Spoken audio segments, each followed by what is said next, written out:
आज मैदानी जंग में वो आसमान से निगरानी का काम करते हैं। वक्त आने तक दुश्मन को कभी पता नहीं चलेगा कि उस पर नजर रखी जा रही है। ये ऐसे मददगार हैं जो हमारे फौजियों को खतरों से दूर ले जाते हैं। वो जिंदगियां बचाते हैं और लड़ाई के हमारे तरीके को बदल कर रख देते हैं। ये एक ऐसी टेक्नोलॉजी है जो आगे चलकर गन पाउडर की तरह बुनियादी चीज बन जाएगी। इन अनमैन्ड वॉरियर्स के पीछे कौन से हाईटेक सीक्रेट्स छिपे हैं, ये कैसे विकसित हुए हैं और मैदानी जंग पर इनके छा जाने की उम्मीदें क्यों हैं? कॉम्बैट टेक में आज बातें आरओवी या रिमोट ऑपरेटेड व्हीकल्स की।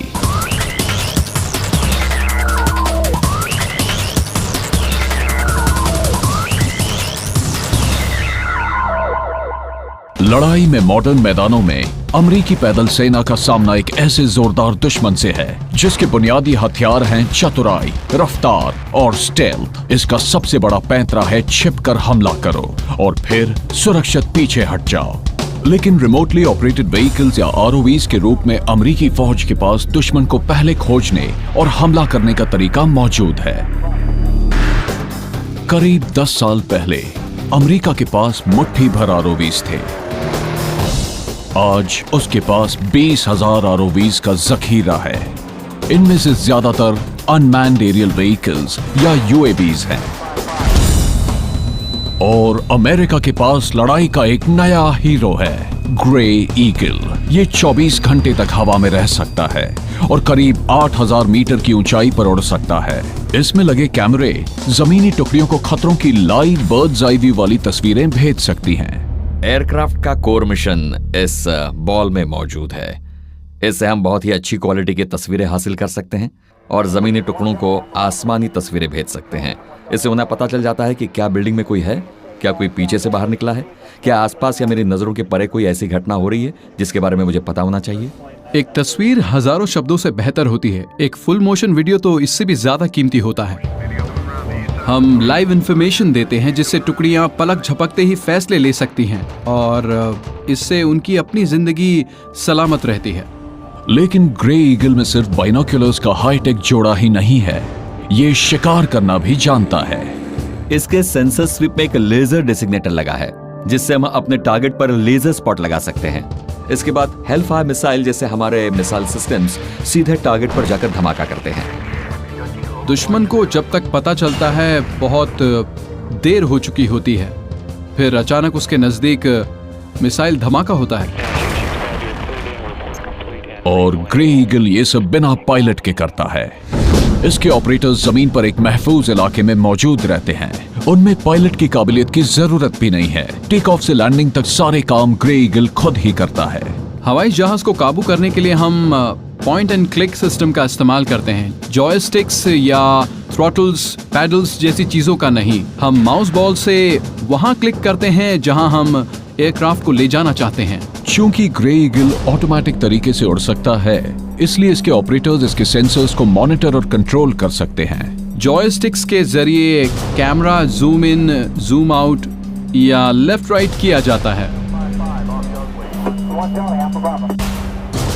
ग्रे ईगल की ली तस्वीरों को सीधे उसके ऑपरेटर्स और रिमोट मॉनिटर्स का इस्तेमाल कर रहे फील्ड कमांडर्स को भेज दिया जाता है। सन 2010 में कैप्टन ट्रेविस ब्लैशकी ने पहले ग्रे ईगल को इराक में चलाया था। हमारी टुकड़ी का काम था बगदाद पर हमले के दौरान हवाई तस्वीरें भेजना, हवाई निगरानी करना, रॉक एंड रोल। हम हमलावर टोली के कमांडर से सीधे बात कर सकें और सीधे फुल मोशन वीडियो उसे भेज सकें। ग्रे ईगल की रियल टाइम इमेजरी का इस्तेमाल करके ब्लैशकी और उनके साथी उन खतरों को देख पाए जो आमतौर पर उनकी नजरों से छिपे हो सकते थे और फिर उन्हें हमला करने वाले अपने कमांडर को रिले कर सके। उस मिशन के आखिर में सभी सही सलामत वापस लौटे और मिशन भी कामयाब रहा।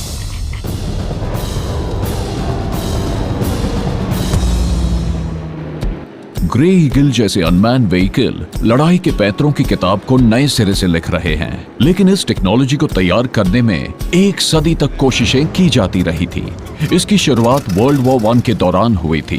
बमबारी करने गए एलाइड पायलट्स पर जमीनी फौजें आसानी से फायर कर देती थीं, क्योंकि अपने बम सटीक निशाने पर गिराने के लिए वो पहरे वाले ठिकानों पर बहुत नीचे मंडराते थे। इसका उपाय था बिना पायलट वाला बॉम्बर प्लेन।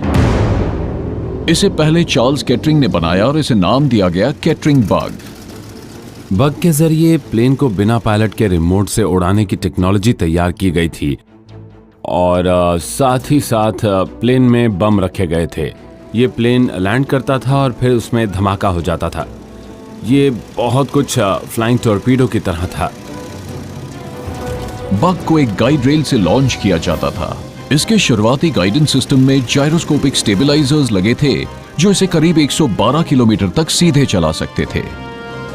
प्लेन में लगा एक छोटा सा प्रोपेलर जब तयशुदा तादाद में घूम जाता था तो प्लेन के पंख गिर जाते थे और वो टारगेट वाली जगह पर गिर जाता था। लेकिन इस बुनियादी गाइडेंस सिस्टम के जरिए भी टारगेट से इसका टकराना पक्का नहीं था। इसलिए ये एक ऐसा हथियार था जो अपने टारगेट से करीब 2.5 किलोमीटर दूर जाकर टकरा सकता था। बग को तैनात किए जाने से पहले ही लड़ाई खत्म हो गई, लेकिन मिलिट्री प्लानर्स ने बिना अनमैन्ड एयरक्राफ्ट के विचार पर काम जारी रखा। उन्हें पता था कि उन्हें कंट्रोल की दिक्कत को सुलझाना है। इसका उपाय बनी एक नई टेक्नोलॉजी जिसे आज मॉडल एयरप्लेन के शौकीन रोजाना इस्तेमाल करते हैं, radio control. Radio signals electromagnetic waves होती हैं जिनकी फ्रीक्वेंसी अलग अलग होती है। एक ट्रांसमीटर एक फ्रीक्वेंसी की तरंगों को एक ट्यून रिसीविंग एंटेना को भेजती हैं।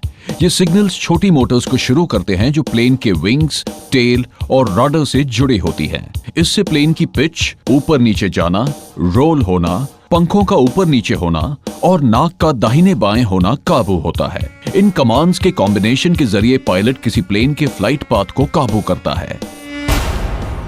सन 1920 और 30 के जमाने में शौकीन लोगों ने और फौजी प्लानर्स ने इस टेक्नोलॉजी को अपनाया था। इनमें हॉलीवुड के एक एक्टर और इसे डेवलप करने में अमेरिकन सरकार के पार्टनर शामिल थे। रेजिनाल्ड डेनी वर्ल्ड वॉर 1 में ब्रिटेन के भूतपूर्व गनर थे। एक्टिंग के अलावा वो लॉस एंजलिस में शौकिया तौर पर मॉडल प्लेन्स बनाते और बेचते थे।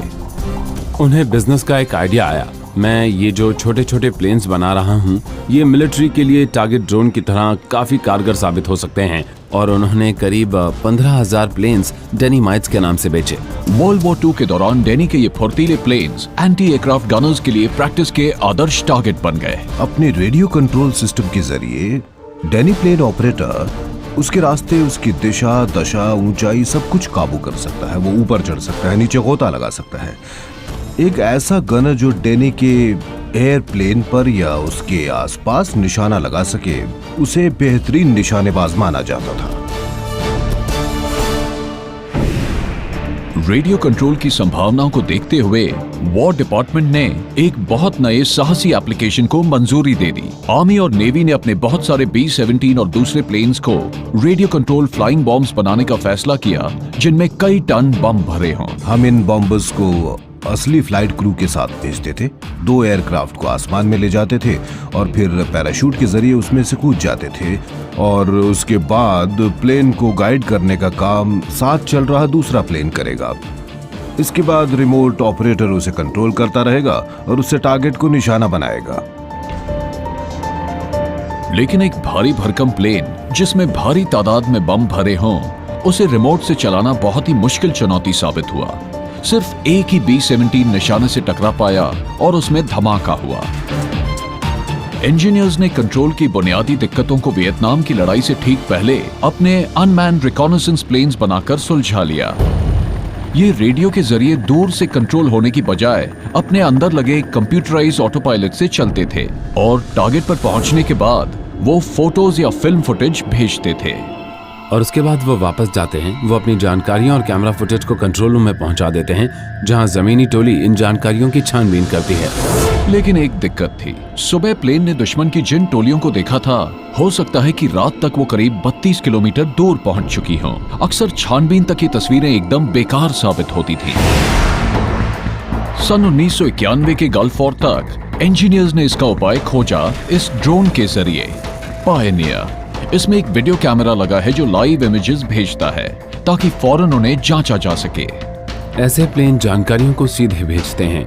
ठीक उसी वक्त लाइव तस्वीरें भेजने से जमीनी टोलियां हमलों में इस्तेमाल कर सकती हैं। रियल टाइम वीडियो ने लड़ाई के पैंतरों में क्रांति ला दी।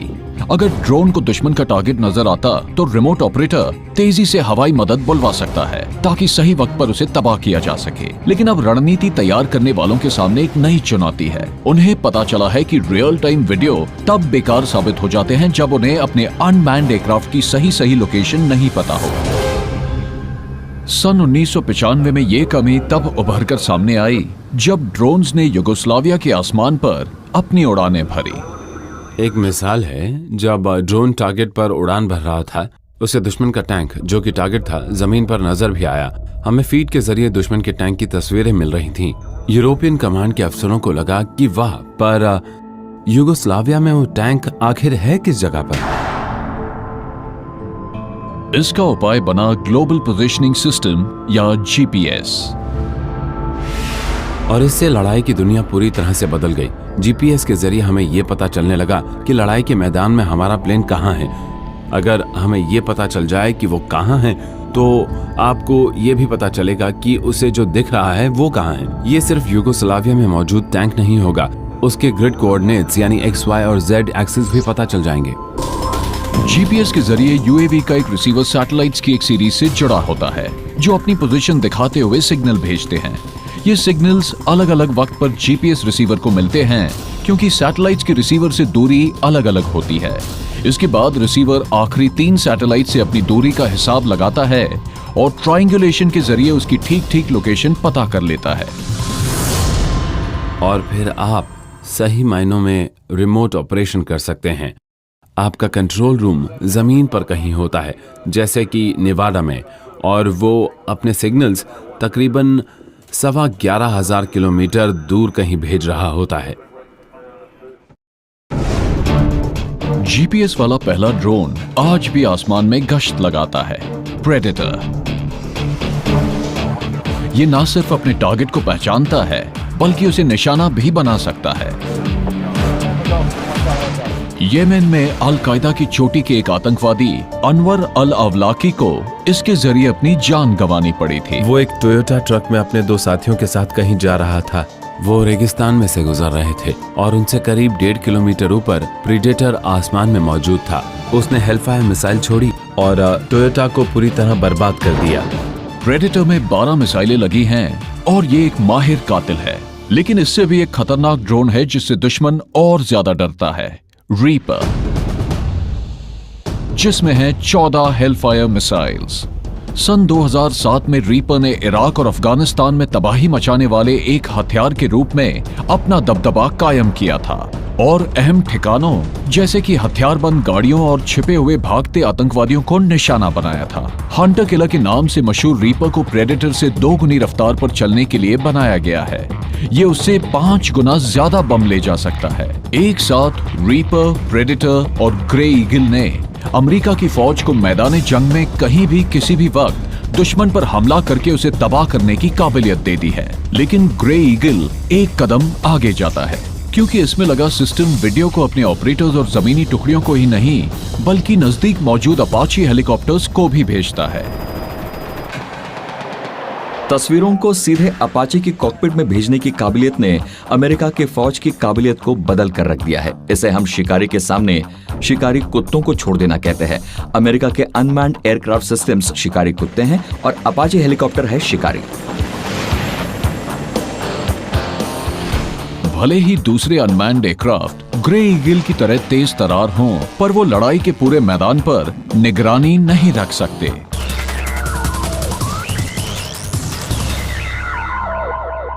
प्रेडेटर और ग्रे ईगल जैसे यूएवी ने लड़ाई के आधुनिक मैदानों को बदल कर रख दिया है। उन्होंने अमेरिका को मीलों दूर से छानबीन और तबाही की काबिलियत दी है और दुश्मन को पता भी नहीं चलता कि उसे निशाना बनाया जाने वाला है। लेकिन अगर दुश्मन पास ही हो और आसपास कोई प्रेडेटर या ग्रे ईगल ना हो तो एक और आसमानी करिश्मा है जो ऐसा कारनामा कर सकता है जो ये प्लेन नहीं कर सकते। ये एक फौजी के बैकपैक में समा जाता है। तो मिलिए रेवन से। ये है करीब 1 मीटर लंबा स्पाई प्लेन जिसमें 2 कैमरे लगे हैं ताकि लड़ाई के आधुनिक मैदान का बर्ड्स आई व्यू दिखला सके। ये तस्वीरों को जमीन पर टुकड़ियों को भेज देता है जब उन्हें इसकी सबसे ज्यादा जरूरत होती है। काम पूरा हुआ।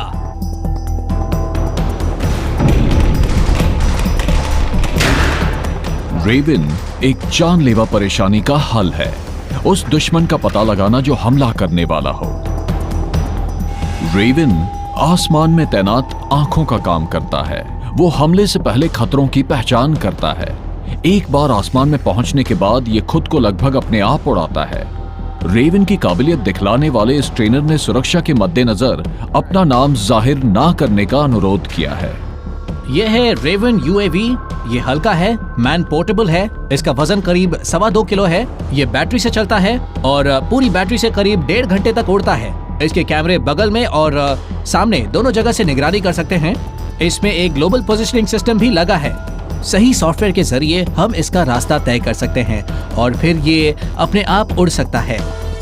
रेवन को करीब 9.5 किलोमीटर की दूरी से रिमोट से भी कंट्रोल किया जा सकता है।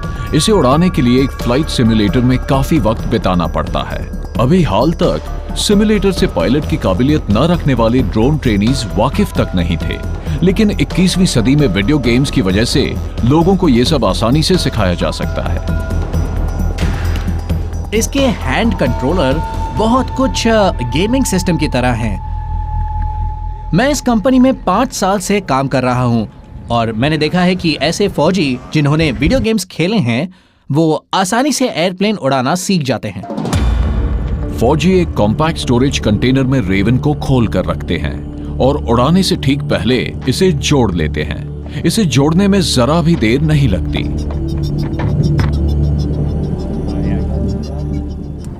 ठीक है, रिकॉर्डर चालू कर दिया है। जीपीएस तैयार। प्रोपेलर तैयार है? हाँ, तैयार है।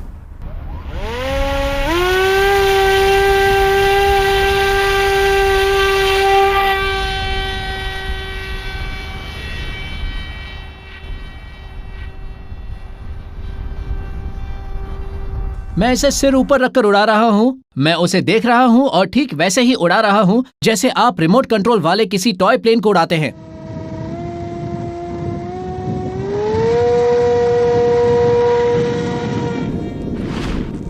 एक फौजी अमूमन जीपीएस के जरिए एक तयशुदा रास्ते पर इसे भेजता है। फिर वो अपनी नजरों को इसके भेजे वीडियो पर टिका देता है, क्योंकि याद रखिए कि इसकी रेंज है 10 किलोमीटर। ऐसे में दूर तक इसे उड़ते देखना मुमकिन नहीं है, इसलिए उसे वीडियो के जरिए काम करना पड़ता है। रेवन की भेजी बर्ड्स आई व्यू वाली तस्वीरें इसके ऑपरेटर के लिए जिंदगी और मौत का सवाल बन सकती हैं, चाहे दिन हो या रात। अगर रात को इसे उड़ाना है तो इसकी आवाज को बंद किया जा सकता है और इंफ्रारेड कैमरा चालू किया जा सकता है, जिससे हीट सिग्नेचर्स देखे जा सकते हैं और रात को उड़ाया जा सकता है। ट्रेनिंग के आ गया। रेवन का इस तरह गिरना भले ही खतरनाक लगता हो, पर यह डिजाइन की एक खासियत है। लैंडिंग के दौरान इसने वही किया जिसके लिए इसे डिजाइन किया गया था। ध्यान से देखिए, इसके सारे अहम पुर्जे खुलकर बाहर हो गए हैं ताकि गिरने की एनर्जी कम हो जाए। कुछ भी नहीं टूटा। अब फौजी यहाँ आकर इन टुकड़ों को बटोर सकता है, टूट फूट की जांच कर सकता है और इन सबको जोड़ सकता है ताकि इसे दोबारा उड़ाया जा सके। रेवन भले फौजियों को मैदानी जंग में ऊपर से निगरानी करने का मौका देता है, लेकिन ये प्लेन की निगाहों से दूर छिपे खतरों को नहीं देख सकता। ये काम कर सकती है ये रोबोटिक गाड़ी, Andros remotely operated bomb disposal unit, जो दुश्मन के सबसे जानलेवा हथियारों को नाकाम करने का मुश्किल काम करती है। इम्प्रोवाइज्ड एक्सप्लोसिव डिवाइसेस या आईईडीज को। हमारे धमाके शुरू हो गए। वो एक और। रिमोट से चलने वाले ये बम आमतौर पर कचरे के नीचे दबे या छिपे होते हैं। इनसे हजारों फौजियों की मौत हो चुकी है और उससे भी ज्यादा घायल हो चुके हैं। एंड्रोस से पहले जंग में बॉम्ब डिस्पोजल एक्सपर्ट्स को अपनी जान जोखिम में डालकर आईईडीज को हाथों से ही नाकाम करना पड़ता था, वो भी अक्सर दुश्मन की गोलियों की बौछार के बीच। आधुनिक लड़ाइयों में कुछ ही काम इतने खतरनाक हैं। अब ये विशेषज्ञ बहुत सुरक्षित जगहों से इन रोबोटिक कंट्रोल को चलाते हैं, आईईडी से करीब 1.5 किलोमीटर दूर से। जब भी हम किसी इंसान को खतरे से निकालते हैं और बमों को नाकाम करते हैं तो बड़ा सुकून मिलता है। ब्रायन गैंसनर आईईडी के खतरे को ज्यादा अच्छे से समझते हैं। सन 2006 में ब्रायन इराक में बतौर स्टाफ सार्जेंट तैनात थे। 28 जुलाई को एक आईईडी में उनकी गाड़ी के ठीक नीचे ही धमाका हुआ। मुझे जरा भी दर्द महसूस नहीं हुआ, लगा कि कोई गड़बड़ हो गई है। अंदर ही अंदर एहसास हो रहा था कि मैं घायल हो गया हूँ। इस धमाके ने गैंसनर के दोनों पैरों की एड़ियों की धज्जियां उड़ा दी थी और बहुत खून बह चुका था। कई महीनों तक उनके अनेक ऑपरेशन किए गए, तब जाकर वो ठीक हो सके।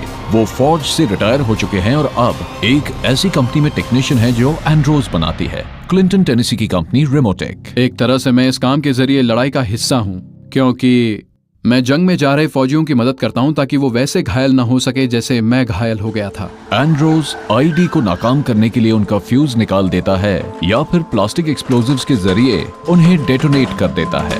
इन दोनों कामों के लिए इंसानों जैसी काबिलियत चाहिए। इसलिए हैरत की बात नहीं है कि एंड्रोस का सबसे अहम हिस्सा होता है हमारी बाह जैसी एक बाह। इसकी कलाई हमारी कलाई की तरह होती है। अपनी कलाई की तरह हम इसे 280 डिग्री ऊपर नीचे घुमा सकते हैं। इसकी कोनी भी इंसान के बाह जैसी होती है और इसका कंधा भी बिल्कुल इंसानों के कंधों जैसा होता है और कंधे के नीचे धड़ होता है जिसे हम ऐठा या घुमा सकते हैं। एंड्रोस का हाथ उसके ग्रिपर को 360 डिग्री घुमा सकता है और इतना फुर्तीला होता है कि दरवाजे खोल सके और कॉम्बिनेशन वाले ताले भी। अगर आईडी काफी ऊपर पहुंच के बाहर हो तो एंड्रोस अपनी एड़ियों पर खड़ा हो सकता है। इस रोबोट में काफी सोच समझकर 5 कैमरे लगाए गए हैं जो इसकी आंखों की तरह काम करते हैं। इससे रिमोट ऑपरेटर वहां के नजारों को साफ देख सकता है। पीछे की तरफ हमारी रेडियो कम्युनिकेशन लिंक है। ये है हमारा वीडियो ट्रांसमिट एंटेना, ये है हमारा ऑडियो एंटेना और ये है हमारा डेटा रिसीव एंटेना। अब सामने की तरफ देखिए, ये है हमारा सर्वेलेंस कैमरा जो 360 डिग्री पैन और टिल्ट हो सकता है। बिल्कुल सामने है एक ड्राइव कैमरा। ऑपरेटर इसके जरिए देखता है कि व्हीकल कहां जा रहा है, इससे वो इसे ठीक से काबू कर पाता है। इस डेमोन्स्ट्रेशन में एंड्रोस एक नकली आईडी को जांचेगा जिसे गत्ते के एक टुकड़े के नीचे छिपा दिया गया है। इराक और अफगानिस्तान के कई आईडीज की तरह ये एक आर्टिलरी राउंड है। कभी कभी रिमोट ऑपरेटर को आईडी को दूसरी जगह ले जाना पड़ता है ताकि सुरक्षित माहौल के बीच इसे डेटोनेट किया जाए। ये वाटर कैनन इसी काम आती है। फायर! फायर! बहुत सारे एंड्रोस आरओवी काम करते हुए धमाके के शिकार हुए हैं, पर मैदानी जंग में उन्हें इसी काम के लिए तो भेजा जाता है। इंसान की जगह इंसान के बजाय रोबोट की जगह रोबोट लेना बहुत आसान है। एक बार एक प्लेटून कमांडर ने कहा था उन्हें खास तौर पर अनमैन्ड ग्राउंड व्हीकल्स बहुत पसंद है क्योंकि वो उन्हें गश्त लगाने के लिए दुश्मन के इलाके में भेज सकते हैं। वो उन्हें ये सोचे बिना भेज सकते हैं कि उनके गलत फैसले से उनके फौजियों को अपनी जान गंवानी पड़ जाएगी। इसलिए रोबोट भेजना आसान है क्योंकि रोबोट गवा देने का उतना अफसोस नहीं होता। एंड्रोस जैसे आरओवी जहां लोगों की जान बचाने के लिए बने हैं, वहीं कुछ दूसरे जान लेने का काम करते हैं।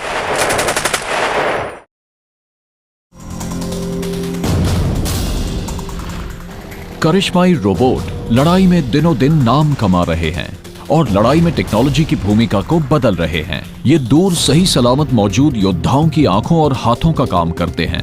आरओवीज आधुनिक लड़ाइयों में जान बचाने वाले सबसे नए साथी हैं। एक तरफ जहां वो बमों को नाकाम करके फौजियों की जान बचाते हैं, वहीं दूसरी तरफ अब मिलिट्री प्लानर आरओवी का इस्तेमाल जमीनी फौजों के एक सबसे पुराने और सबसे खतरनाक काम में करना चाहते हैं, लड़ाई के मैदान में दुश्मन से लड़ने में। 21वीं सदी के इस योद्धा को माज कहते हैं। माज यानी modular advanced arm robotic system, और कह सकते हैं कि ये रोबोटिक पैदल सिपाहियों से पहले की चीज है। इसे किनेटिक नॉर्थ अमेरिका के इंजीनियरों ने बनाया है जो मोबाइल ग्राउंड रोबोटिक्स के माहिर हैं। ये कंपनी मजबूत और फुर्तीले ट्रैक प्लेटफॉर्म्स बनाती है जो तरह तरह की चीजें ले जा सकते हैं, हथियार भी। मार्स और बाकी अनमैन्ड ग्राउंड व्हीकल्स के बीच इस बाह का फर्क है, जिसके जरिए एक फौजी दूर रहकर भी लड़ाई लड़ सकता है। इस बीच वो कहीं छिपा और सुरक्षित होता है। मार्स को अभी जंग में तैनात किया जाना बाकी है। इसे गश्त में जान लेने के लिए बनाया गया है, लड़ाई में पहरेदारी करने के लिए। इसका ऑपरेटर इसे रेडियो के जरिए करीब 1 किलोमीटर जितनी दूरी से काबू करता है। इसके गनरी कैमरा के जरिए ऑपरेटर दुश्मन या खतरों पर सटीक निशाना लगा सकते हैं। और ये है पैनटेल जूम कैमरा, जो दिन में भी कारगर होता है और रात में थर्मल कैमरा बन जाता है। जरा सोचिए कि 22 साल का एक नौजवान फौजी सोचेगा कि अंधेरे में कौन सी चीज उसकी तरफ बढ़ रही है। यहाँ उसे डरने की जरूरत नहीं है, क्योंकि वो तो बहुत दूर है। वो बहुत सुकून और सूझबूझ के साथ हालात का जायजा ले सकता है और सही फैसले ले सकता है। मार्स की जड़ें वर्ल्ड वॉर 2 तक फैली हैं और जर्मनी के रिमोट कंट्रोल वाले मिनी टैंक गोलायत तक भी। तकरीबन 83 किलो वजनी बमों से लैस ये एक चलता फिरता बम ही तो है। करीब 600 मीटर लंबे केबल से ऑपरेटर से जुड़ा गोलायत दुश्मन के पिल बॉक्स या टैंक तक जाता है और धमाका कर देता है। ये एक बहुत ही शानदार सूझबूझ भरी छोटी सी टेक्नोलॉजी है, लेकिन ये जर्मनी के दूसरे हैरत भरे हथियारों की तरह दिखता है। ये ऐसी चीज नहीं थी कि वर्ल्ड वॉर की दिशा को ही बदल कर रख देती। गोलायत की खासियतों को इसकी कमजोरियों ने ढक लिया था। इसका वजन करीब 400 किलो है। इसे कहीं ले जाना मुश्किल है। इसका कवच पतला है, जिससे दुश्मन के हमले में ये तबाह हो जाता है, और इसके लंबे तारों को आसानी से काटा जा सकता है। पर सन 1991 में पर्शियन गल्फ वॉर में American army radio control ROV लेकर लड़ाई में उतरी। इसने M60 टैंक्स को बारूदी सुरंगों को हटाने वाली मानव रहित गाड़ी में बदल दिया। लेकिन अमेरिका की फौज को इराक के रेगिस्तान में अपनी फुर्ती के बावजूद धूल और रेत का सामना करना पड़ा।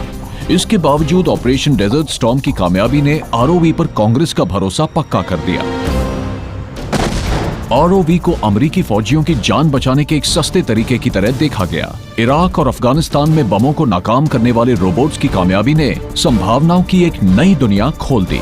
जब ऑपरेटर्स को इन रोबोट्स की विविधता और काबिलियत के बारे में पता चल गया, तो उन्हें लगा कि उन्हें मैदान जंग में भेजा जा सकता है, इन पर भरोसा किया जा सकता है, ये बहुत मजबूत हैं। बस उन्होंने दूसरे अभियानों में भी इन रोबोट्स के बारे में सोचना शुरू कर दिया।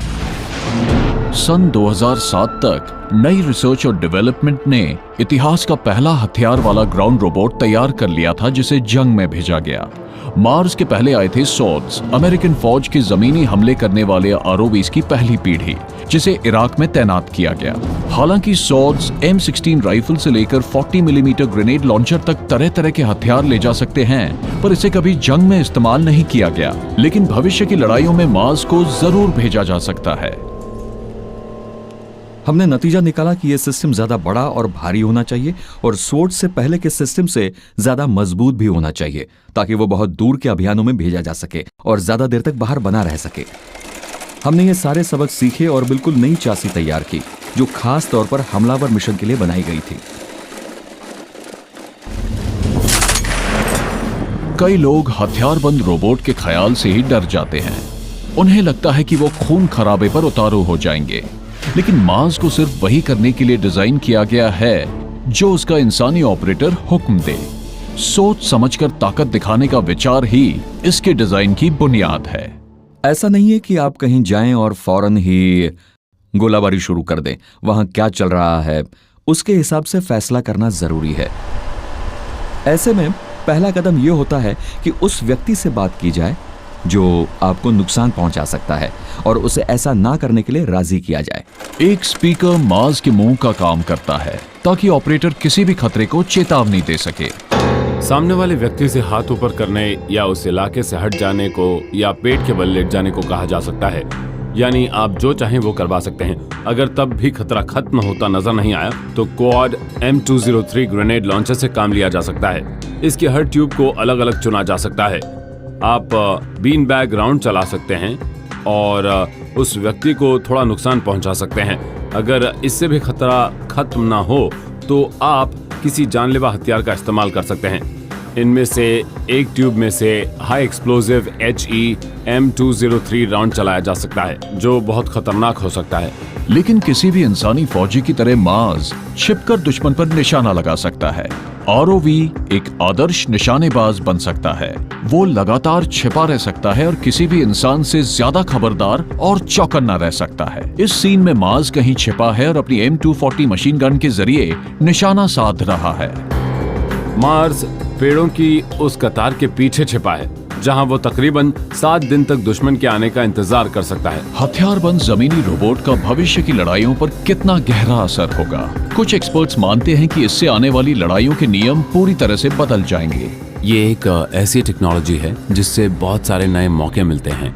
आप बहुत ही नए तरीके के पैंतरे आजमा सकते हैं, बहुत ही नए असूलों के साथ इनका असरदार तरीके से इस्तेमाल कर सकते हैं। और जो देश इस बात को समझ लेगा वो जर्मनी के तूफानी हमलों या ब्लिट्जक्रीग के 21वीं सदी के नए रूप को आजमा पाएंगे। आज मैदान जंग में ROV न सिर्फ जमीन पर बल्कि आसमान में भी लड़ाई के तरीकों को बदल रहे हैं। यही नहीं, पानी के अंदर भी वो यही करिश्मा कर रहे हैं। इस तरह के हादसों को रोकने के लिए ही उन्हें डिजाइन किया गया है। 12 अक्टूबर 2000 अमेरिकन डिस्ट्रॉयर USS कोल येमेन के आडेन के बंदरगाह पर खड़ा था। आतंकवादियों का एक छोटा सा सर्फेस क्राफ्ट जिसमें एक्सप्लोजिव भरे थे कोल से आकर टकरा गया। क्रू कुछ समझ ही नहीं पाया। धमाके में 17 सेलर्स मारे गए। इस हादसे से सभी को यह समझ में आ गया कि गैर पारंपरिक हथियारों से बचने के लिए बहुत ही अनूठे तरीके अपनाने होंगे। और ये है वो अनूठा तरीका, टेक्स्ट्रॉन AAI का कॉमन अनमैन सरफेस वेसल या कस्वी। एक नेवल कमांडर इसे अपने जहाज के चारों तरफ पहरेदारी का जिम्मा सौंप सकता है ताकि किसी भी तरह के खतरे से निपटा जा सके। इससे अभियान का दायरा बढ़ जाता है। कमांडर किसी भी इलाके में घुस सकता है और अगर दुश्मन या कोई खतरा नजदीक आता नजर आए तो कमांडर उसे देख सकता है और उससे निपट सकता है। आपके पास एक अनमैन्ड सिस्टम हो सकता है जो 1.5 से 3 किलोमीटर दूर तैनात हो या इससे भी दूर। तो इस तरह से एक बेफिक्री आती है। अब ऐसा नहीं हो सकता कि एक सुसाइड बोट आए और जहाज से टकरा जाए। 450 हॉर्स पावर के 2 डीजल इंजन्स कस्वी को करीब 51 किलोमीटर प्रति घंटे की टॉप स्पीड देते हैं। ये पानी को चीरते हुए बिना इंसानी मदद के चल सकता है और ऐसा इस high tech radar navigation system की वजह से मुमकिन हुआ है। पूरी तरह ऑटोमेटिक है। इस वक्त इसमें कोई इंसान नहीं है। हालांकि कमांड एंड कंट्रोल स्टेशन से एक इंसान किसी भी वक्त दखलंदाजी करके इसे काबू में कर सकता है। माउस से क्लिक करके कस्वी का रिमोट ऑपरेटर इसके ऑटोमेटिक प्रोग्राम को रोककर काबू खुद अपने हाथ में ले सकता है। लेकिन कस्वी को अपने आप चलने देना ज्यादा आसान है। सही है, मैं इस वक्त कुछ भी नहीं देख रहा हूँ। जो कुछ चल रहा है मैं बस उसे देख रहा हूँ और ये ध्यान रख रहा हूँ कि सब कुछ ठीक चले। अगर कोई अनजान वेसल कस्वी के सिक्योरिटी जोन में घुसता है तो ये अपने आप उसे रोक लेता है। ये है हमारी चेस बोट जो इस वक्त दुश्मन की बोट का काम कर रही है। हमारा कस्वी इसे फौरन रोक लेगा और सबसे पहले लेवल 1 वार्निंग भेजेगा। उससे कहेगा कि वो इस इलाके से चले जाए वरना ठीक नहीं होगा।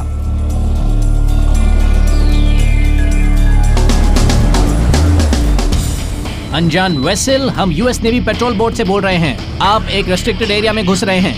हिदायत दी जाती है कि फौरन इस इलाके से हट जाएं, दूर चले जाएं। अगर आप इसी रास्ते पर बढ़ते रहे तो आपके लिए खतरा है। अगर सामने वाले वेसल ने इस चेतावनी पर ध्यान नहीं दिया तो कस्वी ऐसे हथियार लेकर चल सकता है जिससे जरूरत पड़ने पर किसी भी खतरे को खत्म किया जा सके। लेकिन कस्वी पानी के ऊपर मंडराते खतरे से निपटने में जितना माहिर है, ये पानी के अंदर मौजूद खतरों जैसे कि वाटर माइन से भी उतनी ही महारत से निपट सकता है। दुश्मन पनडुब्बियों और जहाजों के रास्ते पर वाटर माइन्स बिछा देते हैं ताकि जहाज खत्म हो जाएं और इसका असर कारोबार पर पड़े। ताजा तरीन हाई टेक हार्डवेयर के जरिए कस्वी वाटर माइन्स को भी पहचान सकती है। यहाँ हमें एक लॉन्च एंड रिट्रीवल सिस्टम नजर आ रहा है। बिना पेंट किया गया एल्यूमिनियम टॉर्पीडो जैसे शेप वाली ये चीज साइड स्कैन सोनार है। साइड स्कैन सोनार पंख के शेप की अकूस्टिक पल्स के नीचे की तरफ भेजती है, जिससे समुद्र का तल और बाकी चीजें जैसे कि माइंस वगैरह से थोड़ी साउंड एनर्जी वापस आ जाती है। बहुत सारी पल्सेस से बिल्कुल फोटोग्राफ जैसी बारीक तस्वीर तैयार हो जाती है। माइन सिर्फ समुद्र के बीच या किनारों के आसपास नहीं होती, घरेलू सुरक्षा के विशेषज्ञों को डर है कि आतंकवादी अमेरिका के सबसे कीमती लेकिन असुरक्षित ठिकानों को निशाना बनाएंगे, उसके बंदरगाहों को। अगर वो किसी बंदरगाह पर हमला करें और किसी जहाज को किसी चैनल में डुबो दें तो इससे चीजों की आवाजाही तब तक रुक जाएगी जब तक कि उस जहाज को निकाला नहीं जाता। कर्ट नेल्सन और इनके साथी एंथनी रॉजर्स को बंदरगाह पर हमलों का अनुभव है। अमेरिकन नेवी की एक्सप्लोजिव ऑर्डिनेंस डिस्पोजल टीम का हिस्सा बनकर वो इराक के बंदरगाह अम कसार में सन 2003 में तैनात थे। उन्होंने वहां करीब 100 बारूदी सुरंगों को खोजा और नाकाम किया यूएवी के जरिए। एयूवी के जरिए हमें समुद्र तल की पूरी तस्वीर मिल जाती है। हम समुद्री स्तनपायी जीवों जैसे कि डॉल्फिन के जरिए तल की छानबीन करते हैं और पता करते हैं कि जांच के दौरान जो चीजें नजर आई थीं क्या वो वहां हैं। अगर है तो हम कॉम्बैट डाइवर्स को भेजकर उसे वहां से हटवाते हैं। यूएवी के जरिए इराक में इन्हें मिली कामयाबी ने आगे का एक नया रास्ता तैयार किया है। तब हमने बंदरगाह की छानबीन या मैपिंग का काम पूरा किया ही था, तभी हमने एक दूसरे को देखा और हमारे दिल में ये बात आई कि क्या अमेरिका में हमारे बंदरगाहों की भी ऐसी छानबीन की जा रही है। इन लोगों ने ऑर्का मैरिटाइम नामक कंपनी बनाई जो अमेरिका के बंदरगाहों के लिए यूएवी तैयार करने का काम करती है। बंदरगाह पर बारूदी सुरंगों को खोजने और नाकाम करने में इंजीनियरिंग की एक बहुत बड़ी चुनौती सामने आती है। बारूदी सुरंगें हटाने के पारंपरिक उपाय काफी नहीं हैं। जहाजों पर लगे सिस्टम या हेलीकॉप्टर के जरिए टो करके लाए जाने वाले सिस्टम ऐसी तंग जगहों के लिए नहीं है, पर एयूवी के जरिए हम पानी में उन हिस्सों में भी जा पाते हैं जहां बारूदी सुरंगें हटाने के पारंपरिक माइन स्वीपर्स नहीं जा सकते। ये काम ब्लूफिन रोबोटिक्स ने किया। पानी में उतरने वाला ब्लूफिन 9 दुनिया का सबसे एडवांस यूएवी है। ये सिर्फ 1.25 मीटर लंबा है, इतना छोटा कि बंदरगाहों के बहुत ही संकरे दायरों में से भी ये गुजर सकता है। इसके फुर्तीलेपन का राज है हर दिशा में घूमने वाला इसका ये प्रोपेलर। ये बाएं दाहिने ऊपर या नीचे घूम सकता है। इससे बहुत कम जगह पर इसे मोड़ा जा सकता है, जिससे पोर्ट और हार्बर के कामकाज में दिक्कत नहीं होती, क्योंकि वहाँ खंभों के बीच में से गुजरना पड़ता है। ये बहुत अहम चीज है। बारूदी सुरंगों का पता लगाने के लिए ब्लूफिन 9 सोनार सिस्टम का इस्तेमाल करता है।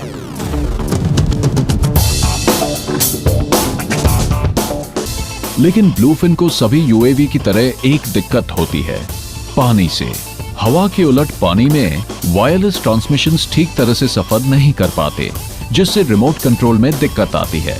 इसका उपाय है पहले से प्रोग्राम किया गया मिशन जिस पर ब्लूफिन अपने आप जाता है। मैं एक सर्वे बॉक्स तैयार कर रहा हूं। इसमें मैं शुरुआती जगह, लंबाई और चौड़ाई को तय कर दूंगा, जिससे एक मिशन तैयार हो जाएगा और मिशन तैयार होने के बाद इसे व्हीकल पर अपलोड कर दिया जाता है और वो व्हीकल ऑटोमेटिक रवाना हो जाता है। ब्लूफिन 9 जैसे एयूवीज आने वाले सालों में बंदरगाहों और समुद्री गश्ती दल के लिए काफी कारगर बनते चले जाएंगे। इंजीनियरों को उम्मीद है कि वो इसकी काबिलियतों को बढ़ाते जाएंगे। जल्दी ही गोता लगाने वाले ये रोबोट न सिर्फ बारूदी सुरंगें खोज पाएंगे बल्कि उन्हें नाकाम भी कर पाएंगे। ये दूसरे रोबोटिक योद्धाओं का साथ देंगे और इंसानों को खतरों से दूर रखेंगे। लेकिन आने वाले वक्त में आरओवी से हम किन कारनामों की उम्मीद रखते हैं? आज के रोबोटिक योद्धा आधुनिक लड़ाइयों में क्रांति ला रहे हैं और विशेषज्ञ हमें याद दिलाते हैं कि ये तो बस एक शुरुआत है। आज के आरओवीज भले बहुत एडवांस नजर आएं, पर आने वाली पीढ़ियों को तो ये बहुत ही बुनियादी और शुरुआती लगेंगे। जहाँ तक अनमैन्ड सिस्टम का सवाल है तो हम अभी एकदम बुनियादी दौर में हैं, बिना घोड़े वाली गाड़ी के दौर में। यहाँ तक कि दोनों नाम भी एक जैसे हैं। अभी तो हमने जैसे चलना ही सीखा है, अभी तो बहुत सफर बाकी है। अगर आप जानना चाहते हैं कि आरओवी का भविष्य कैसा होगा तो इसके लिए फोर्ट वचुका एरिजोना से बेहतर कोई जगह नहीं। ये अमेरिकन आर्मी का अनमैन्ड एरियल व्हीकल ऑपरेटर्स का सबसे बड़ा ट्रेनिंग सेंटर है। यहाँ नजर आता है कि अमेरिकन फौज ने रिमोटली ऑपरेटेड हाईटेक गाड़ियों के लिए कमर कस ली है। आइए आपको भविष्य के बारे में बताएं। यहाँ हम फौजियों को इस टेक्नोलॉजी के बारे में बताते हैं और तकरीबन 25 से 44 हफ्ते बाद एक तरह से भविष्य में इन्हें मास्टर डिग्री हासिल हो जाती है।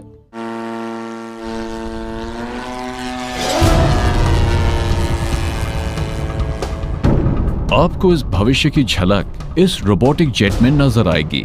जिसे अमेरिकी नेवी विकसित कर रही है। बिना दुम वाला X-47B पेगासस एक यूएफओ लगता है। इसे एक एयरक्राफ्ट कैरियर के डेक से टेक ऑफ करने और लैंड करने लायक बनाया गया है। ये अपने आप ही फ्यूल भी भर सकेगा और इसका दायरा होगा तकरीबन 3862 किलोमीटर। X-47B के बॉम्ब बे कोठरी में करीब 2250 किलो बॉम्ब्स रखे जा सकते हैं, यानी रीपर से 50% ज्यादा, और ये बहुत तेज तरार है।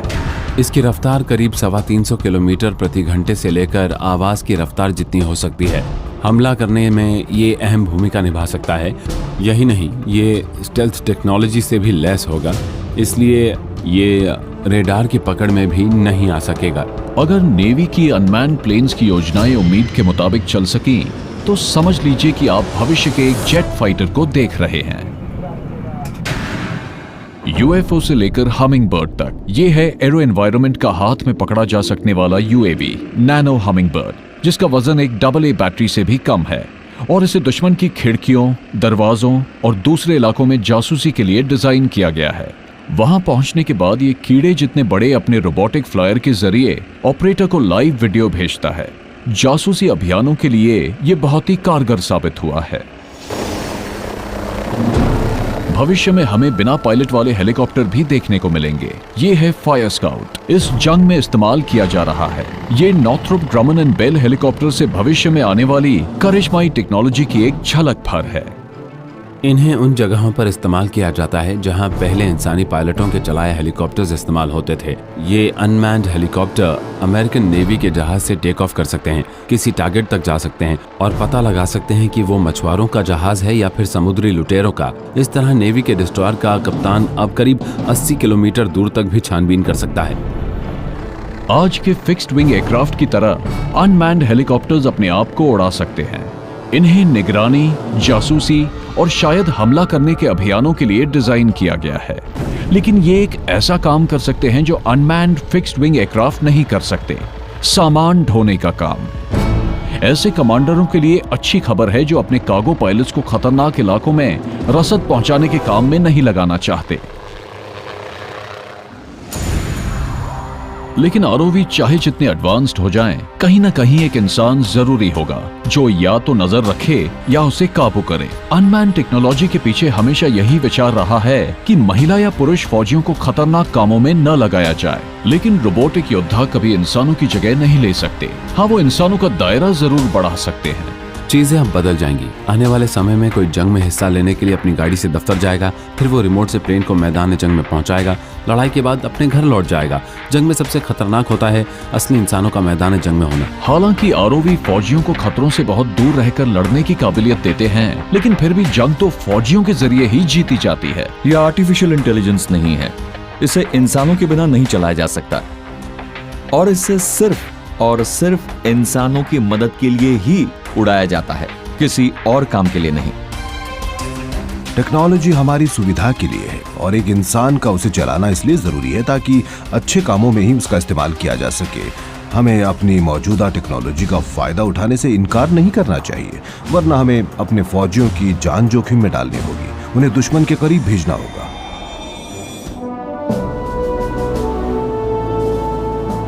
कोई भी ये अंदाजा नहीं लगा सकता कि रोबोटिक योद्धा आने वाले सालों में लड़ाई की शक्ल को कितना बदलेंगे। फौरन रास्ता बदलो। लेकिन हम इतना जानते हैं कि इनके जरिए हम सुरक्षित रहेंगे और अपनी हिफाजत हम पहले से ज्यादा कर पाएंगे।